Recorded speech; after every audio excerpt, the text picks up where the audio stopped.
श्री राधा रानी कह रही हैं, अरे भौरा तू काला है ना, तेरा कन्हैया भी काला है। और सुन, जैसे तू कपटी है, भौरा कपटी कैसे होता है? भौरा कभी इस फूल पर बैठता है, कभी उस फूल पर बैठता है। भौरा किसी का नहीं है, सगा नहीं है। इस फूल पर, उस फूल पर, इस डाल पर, उस डाल पर। ऐसे जैसे तू है ना, ऐसे ही तेरा कन्हैया है। ये गोपियां उलाहना दे रही हैं, शिकायत कर रही हैं, कपटी है तेरा कन्हैया। क्यों? तेरी तरह। और तेरी ये मूंछों में जो कुमकुम लगा है ना, ये मथुरा की गोपियों के वक्षस्थल पर जो माला पड़ी है, जरूर तो उनकी माला से पराग लेकर आया होगा, इसलिए मुझे मत छू, चला जा यहां से। श्री राधा रानी कह रही हैं, बड़ी विडंबना है, कपटी का दूत भी कपटी निकला। सुन भौरा, यो जो तेरा कन्हैया है ना, यह एक जन्म का कपटी नहीं है। पिछले जन्म में सूर्पनखा आई थी प्रेम करने के लिए। इसने क्या किया? नाक कान कटवा दिए। और सुनो, बलि, क्या बिगाड़ा था बलि ने? उसे बांध कर उसे पटक दिया। क्या यही काम है? हम लोगों को पता होता कि ये हमें छोड़कर चला जाएगा, वैसे तो हमें पता था कि इसकी मीठी मीठी बातों में, जैसे हिरणी पकड़ने वाले, हिरण पकड़ने वाले जो बहेलिया होता है ना, वह सुंदर सी बांसुरी बजाता है और बांसुरी बजाकर सुंदर सा संगीत छेड़ता है। तो जो हिरण होता है, हिरणी होती है, वह उस बांसुरी की तान सुनकर उस बहेलिए के पास आ जाती है और यह जल्दी से उसे पकड़ करके मार डालता है। हिरणी तो संगीत की आदी होती है, उसे लगा कि ये संगीत सुना रहा है मेरे आनंद के लिए, पर वो मेरे आनंद के लिए नहीं, मेरी जान लेने के लिए सुना रहा था। ऐसे ही तुम्हारा कन्हैया है। उन्होंने हमें मीठी चिकनी चुपड़ी बातों में उलझा कर और हमें छोड़कर चले गए। अब तो उनके बिना प्राण निकल जाएंगे। अरे भौरा, एक बात बता, क्या कभी वो दिन आएगा जब श्याम सुंदर के चरण सदा के लिए हमारे मस्तक पर होंगे? गोपियां शिकायत करती हैं, भगवान श्री कृष्ण को कपटी कहती हैं। क्यों? क्योंकि जो प्रेम करता है उसी को शिकायत करने का अधिकार होता है। जो प्रेम करता है वह आपसे क्या कर सकता है? शिकायत कर सकता है। जो प्रेम नहीं करता वह आपसे शिकायत नहीं कर सकता। बस यही सिद्धांत है। गोपियां भगवान से इतना प्रेम करती हैं और अंत में कहती हैं, क्या श्याम सुंदर के चरण हमें प्राप्त होंगे? ऐसा भौरे से कहती हैं। 10 गीतों में, 10 श्लोकों में गोपियों ने अपनी बात रखी, श्री राधा रानी ने अपनी बात रखी। उद्धव जी, कौन सा ज्ञान दोगे हमें? उद्धव जी बिल्कुल चुप हैं। कौन सा ज्ञान दिया जाए, आप ही बताओ। भगवान, किसी का पति चला जाए, पत्नी चली जाए, पुत्र चला जाए, तो उसे समझाया जा सकता है। जो परिवार के लिए रो रहा हो, धन के लिए जो रो रहा हो, उसे समझाया जा सकता है। पर जो भगवान के लिए रो रहा हो, उसे भला कोई कैसे समझाएगा? क्योंकि उसका रोना सार्थक है। धन के लिए कोई रोए तो उसे समझाया जा सकता है, परिवार के लिए रोए तो समझाया जा सकता है, पर कोई भगवान की याद में रोए, कन्हैया तुम्हारी याद आ रही है, कब आओगे? मीराबाई रो रही है गोविंद के प्रेम में। क्या समझाएगा कोई मीरा को, क्या समझाएगा, कैसे समझाएगा? समझाया ही तो नहीं जा सकता ना मेरी मां। इसलिए संसार के लिए भी लोग रोते हैं, भगवान के लिए भी लोग रोते हैं। दोनों रोने में आंसू एक से गिरते हैं, पर वह आंसू सार्थक हैं जो भगवान के प्रेम में बरसते हैं, भगवान के लिए बरसते हैं।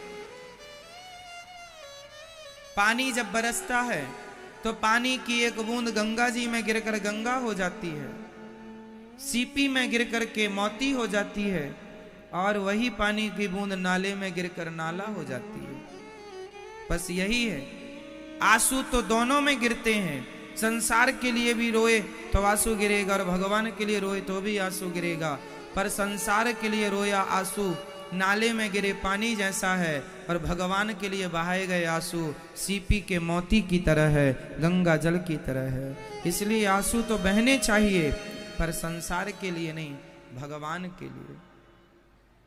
इसलिए सच्चे भक्त क्या करते हैं, थोड़ी थोड़ी ही सही भगवान की याद में रोया करते हैं, भगवान के प्रेम में रोते हैं।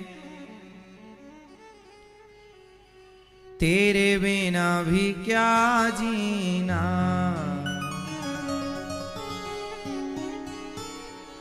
ओ कान्हा रे,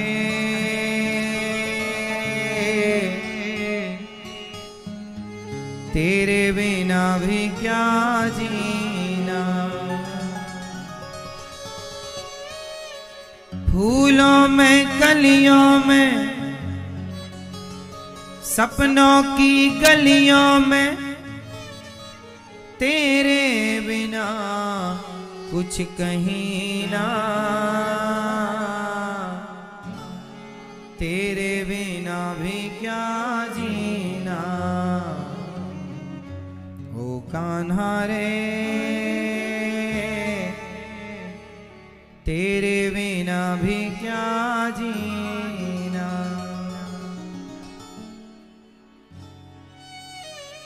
फूलों में कलियों में, सपनों की गलियों में, तेरे बिना कुछ कहीं ना, तेरे बिना भी क्या जीना, ओ कान्हा रे, तेरे बिना भी क्या जीना। भगवान के बिना जीना कोई जीना है? गोपियों ने सब कुछ केवल कृष्ण को माना है, हंसना रोना केवल श्री कृष्ण के लिए। जानती हो मेरी माँ ये क्या है? ये भक्ति है। अच्छा बताओ, कोई किसी के लिए कब रोता है? कोई किसी के लिए कब रोता है? मैया, ओ मेरी मां, कोई किसी के लिए कब रोता है? जब वह उससे प्रेम करता है। प्रेम होगा तो आंसू होंगे, प्रेम नहीं होगा आंसू नहीं होंगे। प्रेम की निशानी क्या है? प्रेम का गवाह कौन है? प्रेम का सबूत कौन है? नेत्रों का जल ही प्रेम की गवाही देते हैं कि ये प्रेम है। इसलिए प्रेम करना सीखो भगवान के चरणों में। भगवान के चरणों में प्रेम जरूर करो। प्रेम के बिना गति किसी की नहीं है। गोपियों की तरह, भरत जी की तरह। भरत जी को तो जानते होंगे। जब भरत जी अपने ननिहाल से लौटकर आए हैं तो गुरु वशिष्ठ जी ने भरत जी से कहा, जब उनके पिता का संस्कार वगैरह सब हो गया, गुरु वशिष्ठ जी ने सभा लगाई, भरत जी को खड़ा किया और भरत जी से कहा, भैया भरत जी, भैया भरत, तुम राजा बन जाओ, क्योंकि तुम्हारे पिता की आज्ञा है। एक भाई ने, तुम्हारे भाई राम ने पिता की आज्ञा मानी, तुम भी मान लो, राजा बन जाओ। भरत जी रोने लगे, गुरुजी ये आप क्या कह रहे हैं? यदि मैं राजा बन गया तो पृथ्वी रसातल में चली जाएगी गुरुजी, प्रलय हो जाएगा। गुरु वशिष्ठ जी ने कहा, भरत, रावण जैसे दुष्ट रहते हैं संसार में, उनके पाप से पृथ्वी रसातल में नहीं गई। हिरण्याक्ष हिरण्यकश्यपु जैसे दुष्टों के भार से पृथ्वी रसातल में नहीं गई। तुम जैसे भैया भरत, तुम जैसे भक्त राजा बन जाएंगे तो क्या पृथ्वी रसातल में चली जाएगी? भरत जी ने कहा, ये पृथ्वी हम जैसों के बल पर ही टिकी है गुरुजी, और हम जैसे भाई भी अपने भाई को वनवास भेजकर भाई की संपत्ति को कब्जा कर लें, तो हम जैसे भरत, हम जैसे समझदार भी गलत काम करेंगे तो ये पृथ्वी पर भरोसा किस पर करेगी? हम जैसों पर ही तो करती है। और हम जैसे ही यदि पृथ्वी का विश्वास तोड़ देंगे, ये पृथ्वी विश्वास किस पर करेगी? अरे रावण जैसों पर पृथ्वी को तो विश्वास ही नहीं है। हिरण्याक्ष हिरण्यकश्यपु तो गलत काम करने के लिए पैदा भये, पर भरत जैसे लोग भी गलत करेंगे कि भाई को वनवास भेज के भाई की संपत्ति पर कब्जा कर लें मां के कहने पर, पृथ्वी रसातल में चली जाएगी। भरत जी रोने लगे, मैं अभागा हूं गुरुजी, मैंने अपने भैया राम को, जो भगवान हैं, नंगे पांव जंगल में कितने कंकड़ कांटे चुभ रहे होंगे, और मैं ये सारी फसाद की जड़ मैं हूं। मेरी मां ने मेरे कारण मेरे राम को वनवास भेज दिया, मैं क्या करूं गुरुजी? मैं अपने भैया को मनाना चाहूंगा। और भैया भरत जी अयोध्या का सिंहासन छोड़कर भगवान के पीछे नंगे पांव चल पड़े। यही जीवन की सार्थकता है कि संसार को भरत जी की तरह छोड़कर भगवान की तरफ वैसे ही चल पड़ो जैसे भरत जी चल पड़े, सब कुछ छोड़कर अपने भगवान के लिए। भगवान के लिए चलना, भगवान की तरफ चलना, यह सीखना है तो भरत जी से सीख लो। जब भरत जी राम जी से मिलने पहुंचे तो रास्ते में प्रयागराज में गुरु जी के आश्रम में रुके, तो गुरु जी ने अपने तप के बल से सुंदर महल तैयार किए। रात्रि विश्राम भरत जी करेंगे वहां इसलिए, और सुंदर अप्सराएं प्रकट हो गईं, खाने के लिए नाना प्रकार के व्यंजन प्रकट हो गए, भरत जी को परोसा गया। रात्रि हुई ना, सबने विश्राम किया, सबको जलपान कराया गया। राम जी से मिलने जा रहे थे, रास्ते में अब अयोध्या से चित्रकूट जाना है पैदल, तो 2, 5, 10 दिन तो लग ही जाएंगे पैदल में, तो रुकते हुए गए। तो एक रात प्रयागराज जी रुके भरत जी, तो वहां गुरु जी ने प्रयागराज में व्यवस्था की रुकने की। तो क्या व्यवस्था की? 56 प्रकार के भोग भरत जी को परोसे गए, सुंदर सुंदर अप्सराओं के हाथों से। सबने भोजन प्रसादी किया, थोड़ा थोड़ा जलपान किया, भूख तो लगी ही थी सबको, पर भरत जी ने उसमें से एक तिनका भी उठाकर नहीं खाया, एक रत्ती नहीं खाया। गुरु जी कहते हैं भरत खा लो, माँ कहती हैं भरत कुछ तो खा लो। भरत जी कहते हैं मेरा बस चलता तो मैं कोई रात्र विश्राम ही ना करता, वो तो संग में माँ है, प्रजा है, इसलिए विश्राम सबके कहने से करना पड़ता है। मैं राम का दर्शन किए बिना कैसे कुछ खा लूं? ना पानी पीते हैं भरत जी, ना कुछ खाते हैं। राम के बिना क्या खाना और क्या पीना, तेरे बिना भी क्या जीना। हे रघुनंदन, तुम्हारे बिना भी कोई स्वाद होगा? तुम्हारे बिना भी कोई स्वाद है?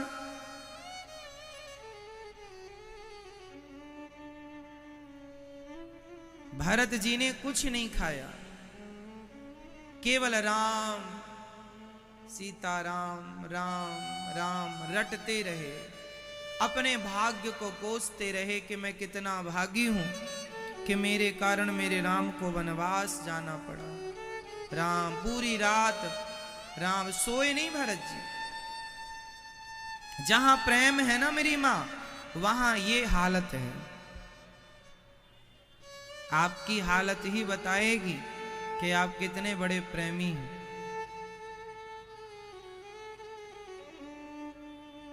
लोग कहते हैं कि लहसुन प्याज खाएं कि नहीं। लहसुन प्याज तामसी होने के कारण भगवान जी को भोग नहीं लगता, इसलिए जो भक्त जो भगवान नहीं खाते उसे भक्त नहीं खाते। भरत जी ने कहा मेरे राम ने 56 भोग छोड़ दिए, क्योंकि जंगल में 56 भोग कहाँ मिलेंगे। तो जैसे मेरे राम कंद मूल फल खाकर जी रहे हैं, मैं भी जीऊंगा तो कंद मूल फल खाकर ही जीऊंगा। राम के लिए त्याग किया भरत जी ने, इसलिए लहसुन प्याज का भी त्याग करते हैं लोग। नहीं भगवान खाते तो हम कैसे खा लें, भगवान नहीं खाते तो हम कैसे। इसलिए बाकी कोई आपत्ति नहीं है, वो अपनी जगह आयुर्वेद में ठीक स्थान रखता है। फिर भी भगवान नहीं खाते तो भले अमृत है। इसलिए भगवान के लिए, भगवान कंदमूल फल खा रहे हैं तो हम भी, भगवान जमीन में सो रहे हैं तो भरत जी भी जमीन पर ही गड्ढा और गड्ढा खोद करके वह नीचे जमीन पर ही सो रहे। ये प्रेम है मेरी मां, प्रेम है।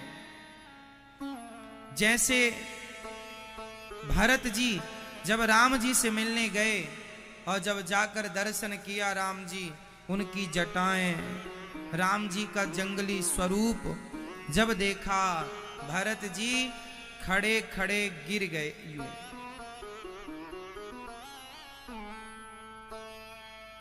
पाहि नाथ कहीं पाहि गोसाई, भूतल पर्यो लकुट कीना।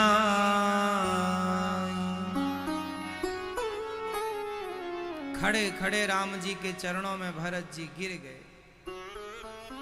भरत जी जब गिरे रोने लगे, आंसुओं की धार रुकी नहीं।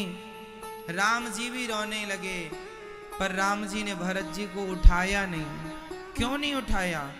क्योंकि लक्ष्मण जी को संदेह था भरत जी पर। उन्हें लगा कि भरत जी राम को मारने आ रहे हैं। जब राम जी भरत जी के उस भाव को लक्ष्मण जी ने देखा, ये तो भक्त है, और मैंने तो सोचा कि ये राम जी को जंगल में मार के सदा के लिए राजा बनने का लालच रख रहा होगा, तो लक्ष्मण जी को गुस्सा था। पर जब भरत जी के प्रेम को देखा तो लक्ष्मण जी ने राम जी से कहा, प्रभु भैया भरत आपके चरणों में पड़े हैं। तो राम जी ने कहा, लक्ष्मण तुम आज्ञा करो तो उठा लूं। हाँ हाँ प्रभु उठा लीजिए, मैं गलत फहमी में पड़ गया। राम जी ने उठाकर भरत जी को गले से लगाया और खूब रोए हैं दोनों। भरत जी रोए हैं, राम जी रोए हैं, और ये दोनों इसलिए रो रहे हैं कि राम जी भरत से प्रेम करते हैं, भरत जी से, और भरत जी प्रभु राम से प्रेम करते हैं। जहां प्रेम होगा ना मेरी मां, वहां अयोध्या का राज खजाना क्या कोई सामान्य खजाना था? कोई सामान्य इंद्र का वैभव भी फीका था अयोध्या के वैभव के आगे। लेकिन उस वैभव को छोड़कर भरत जी ने केवल राम को चुना है मेरी मां, केवल राम को चुना है। धन दौलत स्थायी नहीं है, पर भगवान मिल गए तो वो स्थायी रूप से मिलेंगे। संसार की संपत्ति अस्थायी है, पर भगवान स्थायी है। इसलिए महलों में रहो, धन कमाओ, तन से महलों में रहो, पर मन से वृंदावन में रहो, बिहारी जी के चरणों में। मन से गोविंद को ना भूलो, मन से यमुना जी को, मन से भागवत जी को ना भूलो। तन कहाँ है कोई फर्क नहीं पड़ता, मन सदा बिहारी जी के चरणों में, राधा रमण जी के चरणों में लगाए रखिएगा। क्योंकि यदि मन आपका वृंदावन में लगेगा तो मुझे विश्वास है कि बिहारी जी की कृपा दृष्टि आप पर जरूर होगी, जरूर कृपा करेंगे। वो मन प्रधान होता है मेरी माँ, तन नहीं।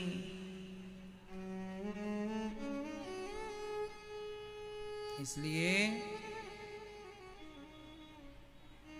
मन, भरत जी ने राम जी से गले लगकर बात की, चलो अयोध्या, मैं आपके बदले रहूंगा। मना कर दिया राम जी ने ना। भरत जी फिर वापस गए, नंदीग्राम में रहे, फिर राम जी मिले, चर्चा सब आप जानते हैं। गोपियों का भी वही हाल है, ना खा पाती हैं, ना सो पाती हैं, बस कृष्ण की याद में रोती रहती हैं। ये रोना भी कितना अच्छा है ना मेरी माँ। भगवान के लिए रोना, कोई भगवान के लिए रोए तो उस रोने में सुख मिलता है, सुख। अच्छा बताओ, रोने में भी सुख मिलता है? रोने में सुख मिलता है? लोग कहते हैं भगवान कभी रोना ना पड़े, पर मैं तो कहता हूं हे प्रभु, आपकी याद में, हे श्याम सुंदर, हे श्रीमन नारायण, आपकी याद में मैं सदा रोता रहूं। आपके लिए मेरी आंखों में सदा आंसू बने रहें, मैं तो यही प्रार्थना करता हूं। आपके प्रेम में बस रोता रहूं। इसलिए तो कुंती माँ ने भगवान से दुख मांगा है कि आपकी यादों में हम रोती रहें, क्योंकि भगवान की याद में रोने में जितना सुख है, करोड़ों की संपत्ति पा लेने में इतना सुख नहीं है। कभी रो कर देखना भगवान के लिए। कन्हैया को एक रोज रो कर पुकारा, कृपा पात्र किस दिन बनूंगा तुम्हारा। मेरे साथ होता है प्रतिक्षण तमाशा। हे गोविंद, क्या बताएं हम।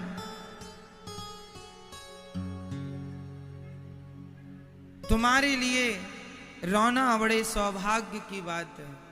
इसलिए हम उनके लिए रोते हैं जिनसे प्रेम है। इसलिए भगवान से इतना प्रेम कर लो कि रात हो, दिन हो, बिस्तर हो, नहाना हो, कुछ भी, कहीं भी कृष्ण के प्रेम में आंखें बरसती रहें, बरसती रहें। ये प्रेम है।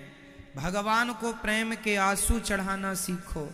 बहुत चढ़ा दिया, लड्डू, नारियल, पैसा बहुत चढ़ा दिया। अब प्रेम अपने आप को, अपने नेत्रों के जल को चढ़ाइए। गोपियों की तरह रोना सीखिए, प्रहलाद की तरह बनिए, मीरा की तरह रोना सीखिए। कोई भी भक्त का चरित्र उठा लो आप, बिना रोए भगवान नहीं मिले।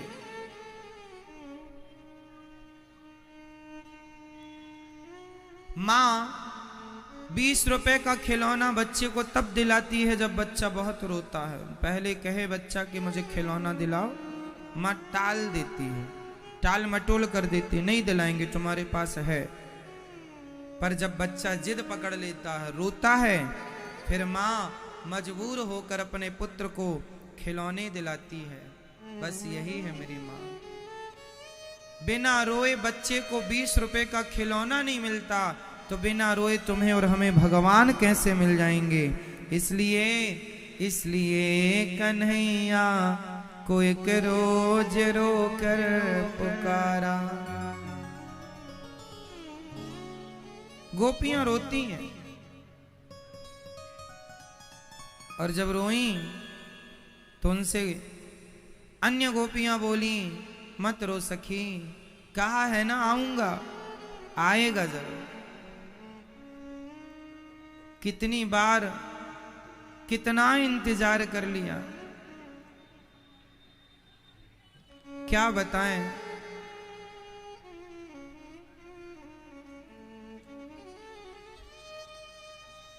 कितनी बार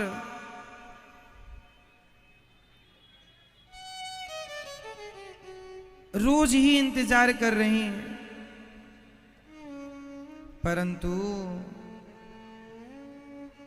राधा रो रो करके कहती,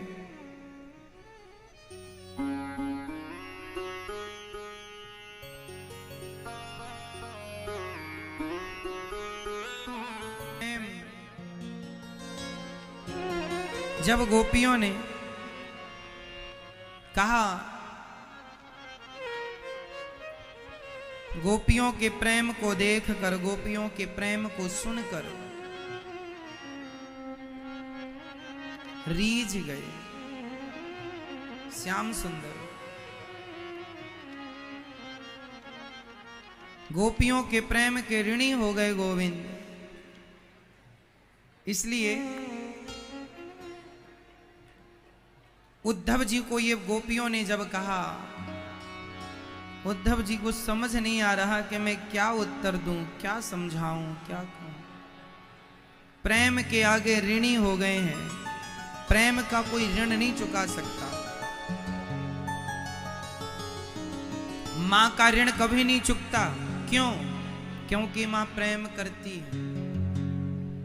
उसी तरह भगवान भी ऋणी हो जाते हैं उन भक्तों के जो भगवान से प्रेम करते हैं। भगवान ऋणी हो गए गोपियों के, भगवान ऋणी हो गए भरत जी के, भगवान ऋणी हो गए हनुमान जी के।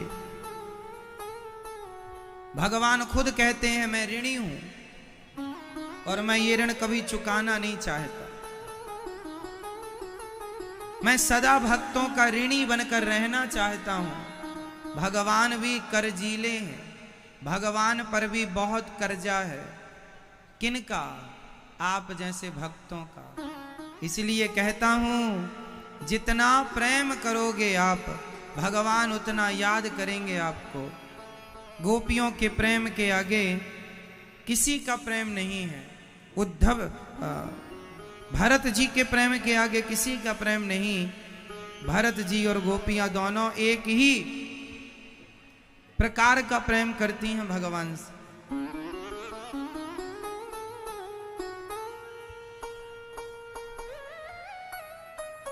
जब श्याम सुंदर नहीं आए और उद्धव जी ने जब ज्ञान दिया, तब गोपियों ने उद्धव जी को समझाया है।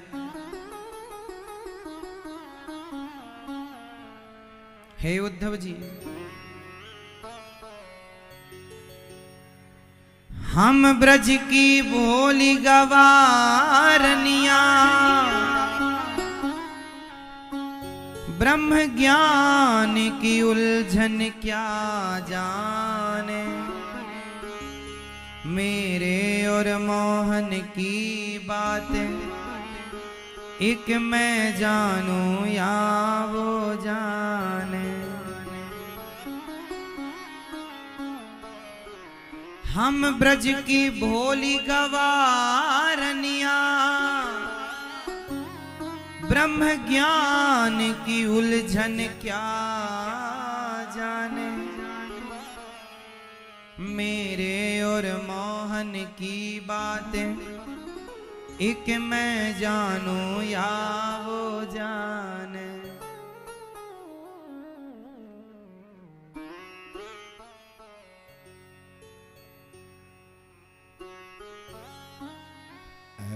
मेरे श्याम लौट के आजा, बिन तेरे जिंदगी अधूरी है। आके तो देख मेरी हालत को, बिन तेरे हर खुशी अधूरी है।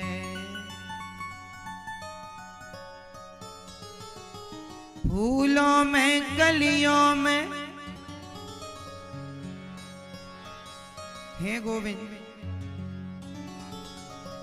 क्या बताएं,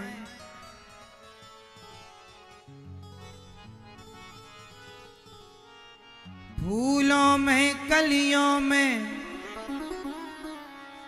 सपनों की गलियों में, तेरे बिना कुछ कहीं ना,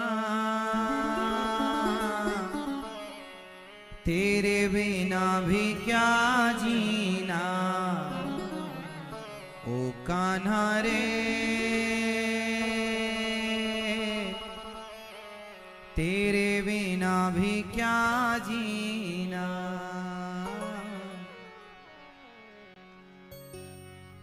हे गोविंद, तन मन साधन, तन मन जीवन श्याम का, श्याम हमारा काम। रोम रोम में रम रहा वो मत वाला श्याम, इस तन में अवयोग का, इस तन में अवयोग का नहीं कोई ठिकाना। ऐ उद्धव हमें ज्ञान की, ऐ उद्धव हमें ज्ञान की पोथी न सुनाना। क्यों? हम प्रेम दीवानी है, वो प्रेम दीवाना।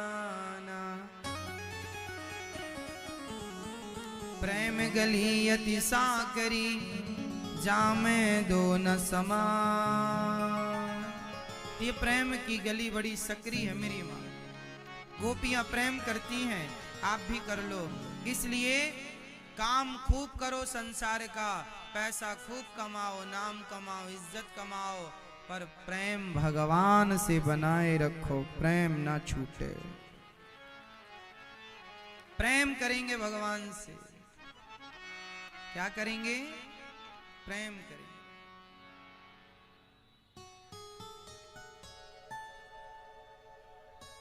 प्रेम ही सार है, प्रेम के बिना सब बेकार है।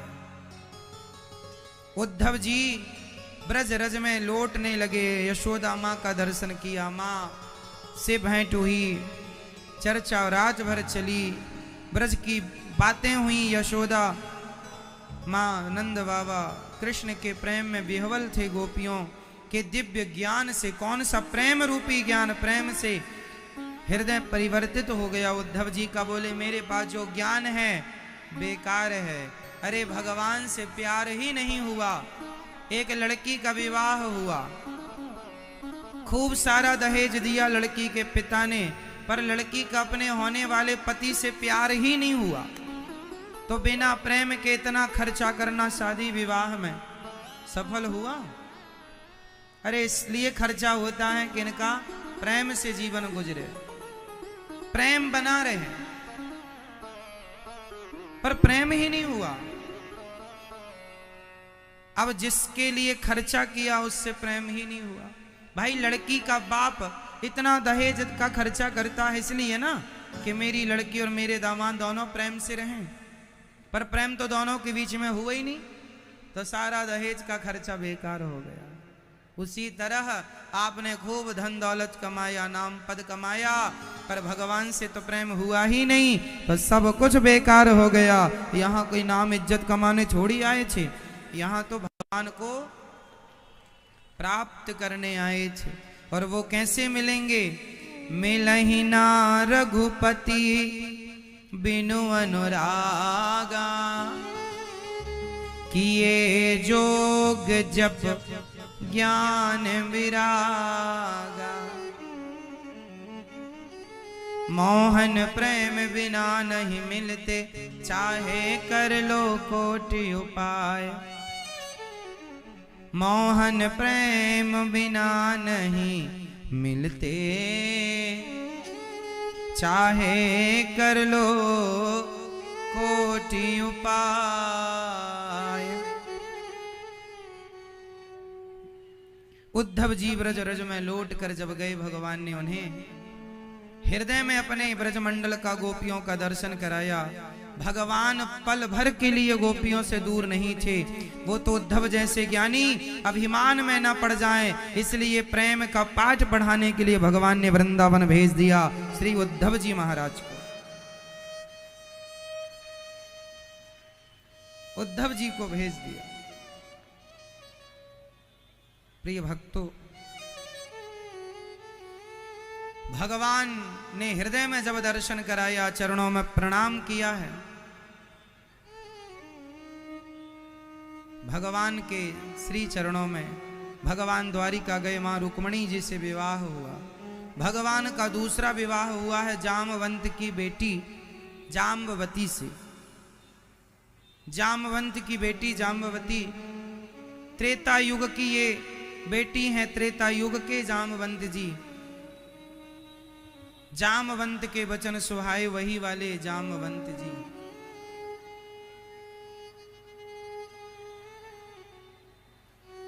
और जामवंत की बेटी से भगवान जाम्बवती जी से दूसरा विवाह करते हैं। ये विवाह की घटना ऐसी है कि भगवान की नगरी द्वारिका में एक सूर्य भगवान के भक्त रहा करते थे।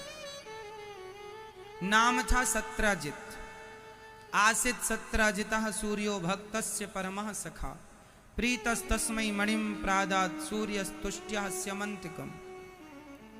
एक सत्राजित नाम के ब्राह्मण रहा करते थे। उनके पास एक मणि थी जो सूर्य भगवान ने उन्हें दी थी। एक दिन भगवान ने सत्राजित जी से कहा, ये मणि आप राजकोष राज खजाने में जमा कर देंगे तो इससे प्रजा का बहुत उत्थान होगा। सत्राजित जी ने ना हाँ किया ना चले गए। भगवान ने दोबारा मांगा नहीं। विडंबना देखिए, भगवान जब हमें देते हैं तो हम खुशी से ले लेते हैं, पर वही चीज जब भगवान हमसे वापस मांगते हैं हम लोग देने में मनाही करते हैं, हिचकिचाते हैं। अच्छा बताओ, ऐसा क्या क्या आप लोगों के पास है जो आपको भगवान ने दिया है? गिनाओ मुझे जल्दी फटाफट। आप लोगों के पास वो कौन कौन सी चीजें हैं जो आपको भगवान ने दी हैं? बता दो फटाफट। मैया, ओ मेरी माँ, क्या है आपके पास भगवान का दिया? क्या है? सब कुछ। शरीर भगवान का दिया, पत्नी, पुत्र, परिवार, पैसा, पद, प्रतिष्ठा इत्यादि जो भी हमारे पास है वो हमें किसने दी है? भगवान ने दी है। अच्छा, भगवान ने आपको बेटा दिया, भगवान ने आपको बेटी दी, भगवान ने आपको नाम, इज्जत, पद, प्रतिष्ठा दी, और कल को भगवान अपनी चीज मांगने लग जाए, चलो वापस करो, तो आप लोग देंगे कि नहीं? आप लोग देने में रोते हैं, नहीं नहीं भगवान ने तो हमारे साथ बड़ा गलत किया, भगवान ने छीन लिया। अरे जिसका था देना तो पड़ेगा, हंस के दो या रो के दो। बेटा आपके पास जरूर रहता है, आपका नहीं है, भगवान ने दिया है। बेटी आपके पास रहती है पर भगवान की दी है। जब भगवान चाहेंगे, जिसको चाहेंगे वापस बुला लेंगे। अब आप रोते हैं भगवान ने हमारे साथ गलत किया। गलत क्या किया? अरे दिया था, जितने दिन के लिए दिया आपने रखा, अब वापस करो। ये शरीर भी हमें एक दिन वापस करना पड़ेगा। हंस के करो या करो, आपके बाप दादे सबने वापस किया कि नहीं? तो आप नहीं करोगी मेरी माँ? करना वापस। बेटा बेटी, पति पत्नी, सबको भगवान वापस बुला लेते हैं। पहले आपका नाम इज्जत बहुत थी, आज नहीं है, मतलब भगवान ने दी और भगवान ने ले ली। देने वाले भी वही हैं, लेने वाले भी वही हैं। इसलिए हर हाल में भगवान का चिंतन करो। प्रभु तू देगा तो भी हम तेरे से प्यार करेंगे, तू नहीं देगा तो भी तेरे से प्यार देगा। जब तक आपको देता रहे भगवान तब तक आप प्यार करें, और ना दें वापस बुला लें तो आप फिर प्रेम ना करें, तो ये तो स्वार्थी हो गए ना आप, ये तो स्वार्थ हो गया। क्यों मेरी मां? सही। और जहां स्वार्थ होता है वहां प्रेम नहीं होता। जहां स्वार्थ है वहां प्रेम नहीं है, और जहां प्रेम होता है वहां स्वार्थ नहीं होता। प्रेम किसे कहते हैं मेरी मां? बताओ, प्रेम की परिभाषा क्या है? मैया जी, भैया जी, आप ही बता दो, प्रेम की क्या परिभाषा है? प्रेम किसे कहते हैं? आज जो लड़का लड़की प्रेम करते हैं, ये प्रेम सही वाला प्रेम है कि झूठा वाला है? जोर से। लड़का लड़की जो आजकल स्कूल वाले लड़का लड़की प्रेम कर लेते हैं स्कूल कॉलेजों में, ये प्रेम सच्चा प्रेम है कि झूठा है? आप लोग बताओ, हम नहीं कहेंगे। जोर से। झूठा है। वो लड़का लड़की तो कहते हैं हम सच्चा प्रेम करते हैं।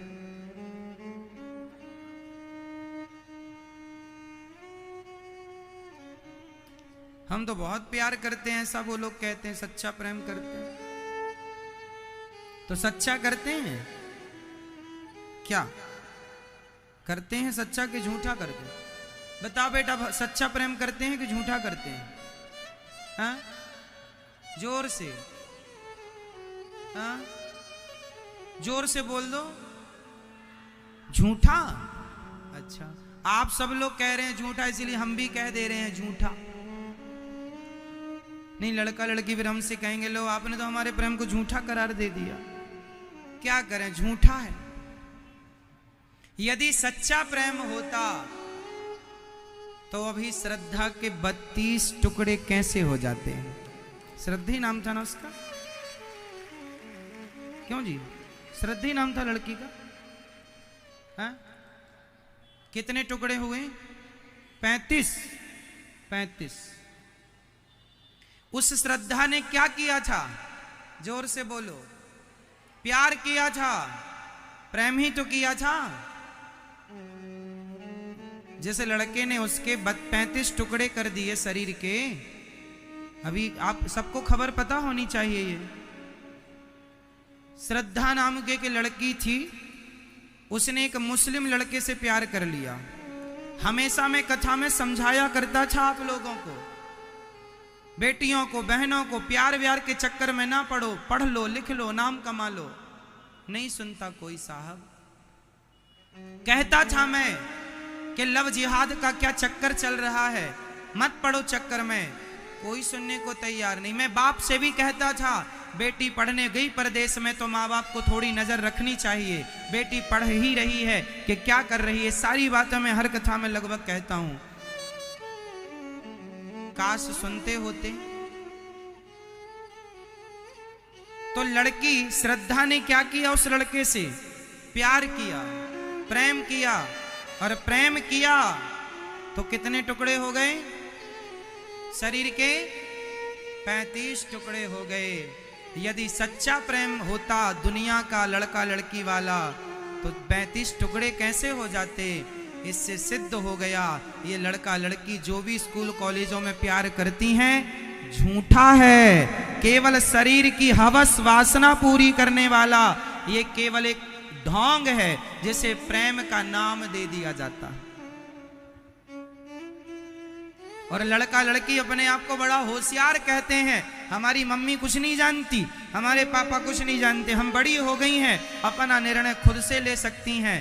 और निर्णय लेकर जो मन में आता है आज की लड़की आज के लड़के करते हैं, और करने का परिणाम फिर ये होता है कि 35 टुकड़े हो जाते हैं शरीर के। कैसे मारा होगा उसने? पहले तो आपके शरीर का जी भर के शोषण किया होगा, पहले तो उसने अपना खूब शोषण किया, और जब पेट भर गया, हवस पूरी कर ली, तो मार डाला। और मार भी डाला तो इतने तरीके से कि पता ना चले, इसलिए टुकड़े कर करके टुकड़े जंगल में जाके फेंकने लगा कि किसी को शक भी नहीं होगा। ऐसी और लड़कियों को उसने फंसा रखा था, जो अभी आपने न्यूज में सुना होगा। कितनी ऐसी लड़कियां फंसती हैं चक्कर में। अब जब हम समझाते हैं समझती ही नहीं हो, आप खुद अपने आप को इंटेलिजेंट मानती हो, तो परिणाम क्या होगा फिर?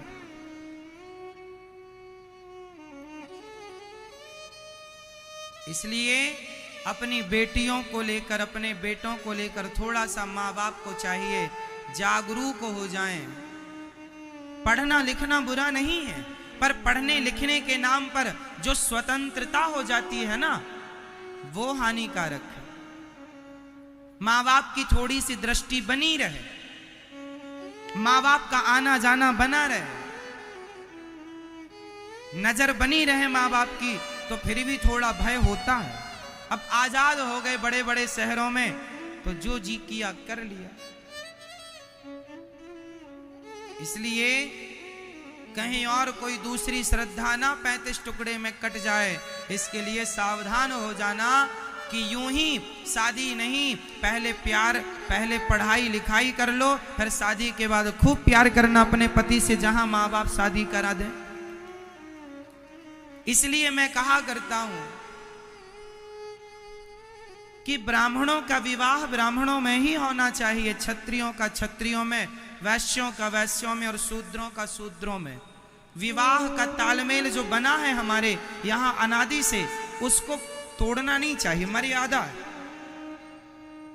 अब आप लोग मनमानी करते हैं, ये उसी का परिणाम है।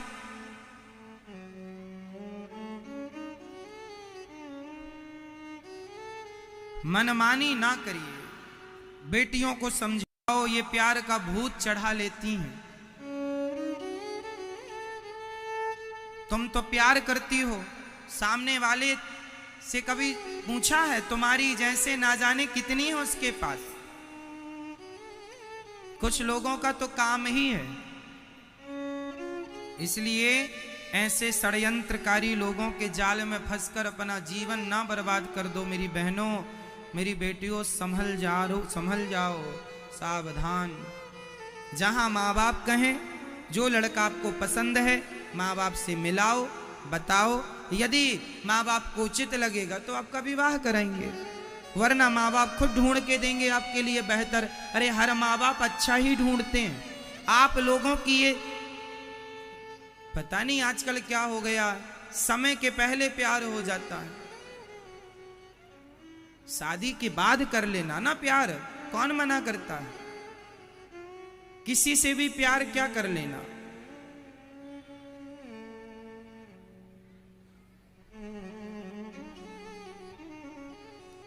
एक लड़की मेरे पास आई, वो लड़की एक ब्राह्मण घर की लड़की थी। समझिएगा, मैं कहता हूं कि ब्राह्मणों को ब्राह्मणों में विवाह करना है, क्षत्रियों को क्षत्रियों में, वैश्यों को और शूद्रों को शूद्रों में। क्यों कहता हूं? इसका बहुत बड़ा कारण मैं आपको बता रहा हूं। एक लड़की मेरे पास आई, उसने कहा महाराज जी मैं ब्राह्मण घर से हूं, पर मैंने एक बहुत बड़ी गलती कर ली है। क्या? मैंने एक लड़के से प्यार किया था और शादी कर ली। मैंने कहा ठीक है, अब कर ही ली। नहीं महाराज जी मैं बहुत पश्चाताप कर रही हूं। क्या पश्चाताप है? उस लड़की ने कहा कि मैंने जिस लड़के से प्यार किया, जिससे शादी की, जिसके घर में मैं शादी करके गई, उस घर के लोग मांस खाते हैं।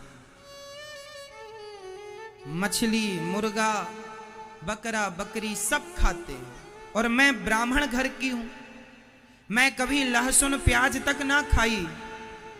मैंने अपने पति को बहुत समझाया, पहले पूछा था कि आप मांस वांस तो नहीं खाते, बोला था नहीं मैं बहुत अच्छा हूं। शादी के बाद पता चला इनके घर तो बकरा कटता है।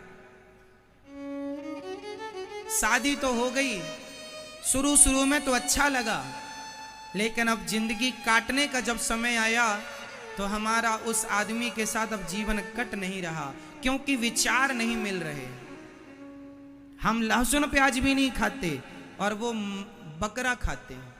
अब बताओ, इसलिए ब्राह्मण की लड़की ब्राह्मण के घर जाती तो ब्राह्मण के घर मांस का कोई काम नहीं है। तो वहां पे आप जिस माहौल में पली बढ़ी हो वही माहौल ससुराल में मिलना चाहिए, तब जोड़ी चलती है, तब रिश्ते चलते हैं। वो माहौल मिले जो आपका मायके में था, लगभग वही, थोड़ा 19-20 तो चलता है, पर पूरा अपोजिट नहीं चलता। आप एडजस्ट कर ही नहीं पाएंगे, कोई कंफर्टेबल लाइफ नहीं है। अब उस मांसाहारी आदमी के, अब वो कहता है तुम बनाओ। अब ब्राह्मण की लड़की भोग बनाने वाली भगवान जी का, वो बकरा कैसे बनाएगी? पर तुमने जो प्यार किया है उसी प्यार का ये भोग भोगना पड़ेगा।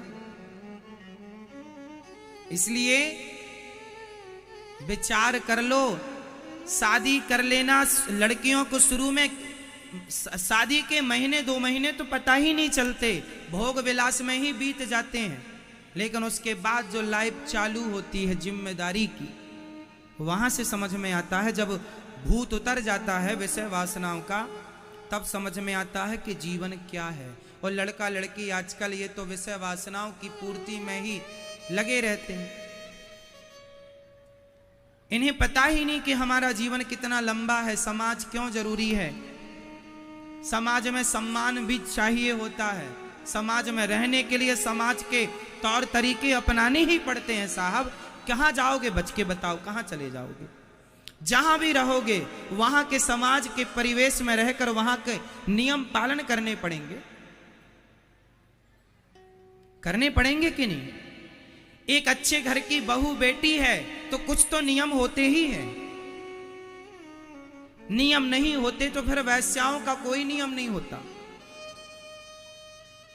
फिर वैश्या है जिसका कोई नियम नहीं है। और तुम अच्छे घर की बहू बेटी हो तो थोड़ा तो नियम चाहिए। बहू हो तो बहू की तरह, कल को तुम मां बनोगी, मां बनोगी। लड़की ब्राह्मण है और पिता शूद्र है। अब जो तुम्हारी औलाद होगी, संतान, तुम उसे क्या नाम दोगे? वो ब्राह्मण कहलाएगा कि शूद्र कहलाएगा? बताओ। ब्राह्मण लड़की है और शूद्र लड़का है, और शादी हो गई, उन दोनों से बच्चा हुआ, उस बच्चे का क्या नाम होगा? अर्थात क्या कहेंगे आप उसे? ना वो पूरा ब्राह्मण हुआ, ना वो पूरा शूद्र हुआ, वह हो गया वर्ण संकरी, मिक्स हो गया। आने वाली जो जनरेशन है वो सारी मिक्स हो गई, उसका डीएनए चेंज हो गया। हाँ, इसलिए हमारे यहां तो समगोत्र में भी विवाह नहीं करते। समगोत्र जानते हैं, लड़की का गोत्र वशिष्ठ है तो लड़के का भी है तो शादी नहीं होगी। लड़की का भारद्वाज है और लड़के का भी भारद्वाज है तो शादी नहीं। समगोत्र में भी विवाह नहीं करते। इतना बड़ा साइंटिफिक कारण है। इसलिए जो कहा जा रहा है वो आपके हित के लिए है। हमारे बड़े बुजुर्गों ने मर्यादाएं बनाई हैं कि शादी कहां करनी है, कहां नहीं करनी, किस खानदान में करनी है, किस में नहीं करनी। तो विचार करके तुमसे ज्यादा समझदार थे वो बड़े बुजुर्ग जो नियम बना कर गए हैं। जब लड़की श्रेष्ठ खानदान की और लड़का श्रेष्ठ खानदान का, और उसके बाद जब तुम्हारी संतान होती है तो श्रेष्ठ संतान होती है। अब लड़का कोई, अब सोचो, हिंदू लड़की और मुसलमान लड़के से संतान हुई तो वो संतान क्या होगी, क्या कहलाएगी? वो इसलिए समझो, साइंस को भी समझो। मैंने साइंटिफिक भी ये बात समझाई है कि आप लाल गुलाब को सफेद गुलाब की कलम में जोड़ दीजिए तो उसमें से जो गुलाब होगा वो तीसरे ही कलर का होगा। ये हम नहीं कहते, आप प्रैक्टिकल के देख ले, प्रैक्टिकल करके देख लेना, हाँ या ना। आप एक गुलाब की कलम को दूसरे गुलाब की कलम में जोड़ दीजिए अलग अलग कलर के गुलाबों में, तो जब उसका गुलाब होगा तो अलग कलर का होगा, हाँ या ना, बोलो जोर से, अलग होगा, प्रजाति बदल गई कि नहीं। उसी तरह ब्राह्मण लड़की और ब्राह्मण लड़का से जो संतान होगी वो श्रेष्ठ ब्राह्मण कहलाएगा। क्षत्रिय लड़की और क्षत्रिय लड़के से होगी वो श्रेष्ठ क्षत्रिय होगा। वैश्य लड़की और वैश्य लड़का से संतान श्रेष्ठ वैश्य, शूद्र लड़की शूद्र लड़का से जो संतान वह श्रेष्ठ होगी। और बदल गया तो वर्ण संकरता फैल जाएगी समाज में, वही है अलग हो जाएगा, विचार अलग हो जाएंगे, सब चीजें व्यवस्थाएं भंग हो जाएंगी, बस कुल मिलाकर। इसलिए शादी विवाह में इतनी जल्दीबाजी मेरी बहन बेटियों को नहीं करनी चाहिए। पढ़ी लिखी हो, नाम कमा लो, पैसा कमा लो, इज्जत कमाओ। शादी विवाह माँ बाप की मर्जी से मिला जुला मन हो, आपका भी मन हो भाई। इसलिए माँ बाप 10 लड़के ढूंढते हैं, 10 में तुझे जो पसंद आ जाए बोल देना, हम उससे करवाएंगे। अब आप कहेंगे कि पहले के जमाने में स्वयंवर हुआ करता था, जैसे सीता स्वयंवर, जैसे द्रौपदी स्वयंवर हुआ था। तो स्वयंवर में भी लड़की के लिए वह लड़के बुलाए जाते थे, उन लड़कों की एंट्री उस स्वयंवर में की जाती थी जो श्रेष्ठ खानदान के होते थे। 100 लड़के बुला लिए, अब 100 में पहचानना है। स्वयंवर का मतलब ये नहीं है कि गली चलते आदमी को तुम माला डाल दो। 100 लड़के टॉप के चुने जाते थे, खानदान के, बड़े बड़े कुल घराने के, ये फलाना राजा है, ये फलाना राजकुमार है, उनमें से चुनना होता था। अब उदाहरण के रूप में समझिएगा, जब द्रौपदी माँ का सीता